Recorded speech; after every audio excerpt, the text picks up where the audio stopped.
4x4x4, okay? So, in my mind, in order to play with sticks, you need to master 4 skills. The first of those skills is timing or one height skills. So just the ability to play literally that type of idea. Then you need to be able to play 2 or multiple heights. So the ability to control your sticks, play accents and taps, and anything in between. Then you need to be able to play diddles, so rolls, multiple notes per hand.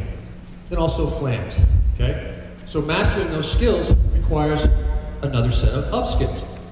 The first being the 4 basic strokes.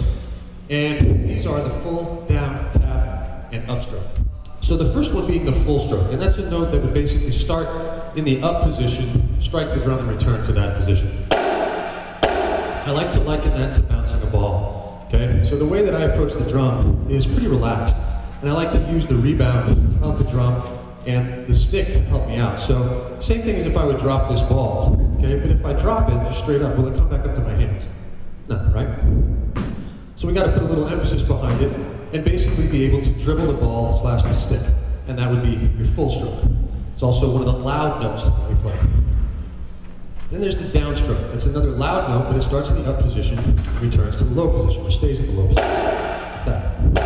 Okay?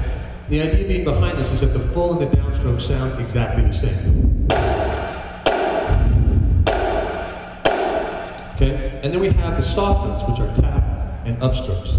The tap stroke is basically a low full stroke. And then the upstroke is a note that will start low but return to the up position. So kind of like a check mark. Just play the upstroke. So you can put that together into an exercise. It's basically full, down, tap, up, or loud, loud, soft, soft. It sounds something like this.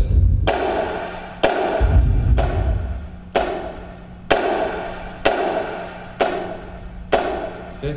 And it forms sort of a loop, so each stroke sets up the next stroke. The full stroke rebounds up to where it will be ready for a downstroke. Downstroke stops in tap position, so on and so forth. You can also put it together both hands and basically do one of each hand.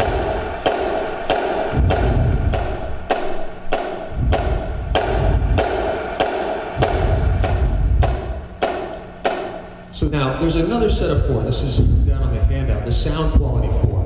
It's important to take a look at this because as you're practicing, you need to know what's going on and how to adjust it should you need to if it doesn't sound the way you want to. So the sort of way that I look at it is that in order to create even sounds, you have to approach the drum from the same height. So both sticks need to be coming at the same height, okay? And also the speed of your stroke, okay? If you play really quickly, it's gonna be pretty loud.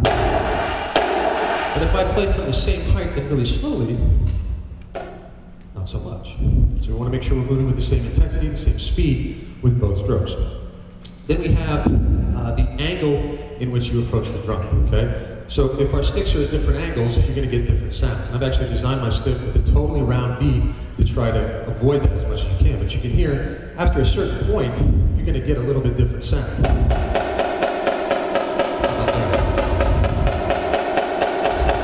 Okay, so it's important that the sticks strike the drum at the same angle. And then lastly, that we hold on with the same grip pressure in both hands.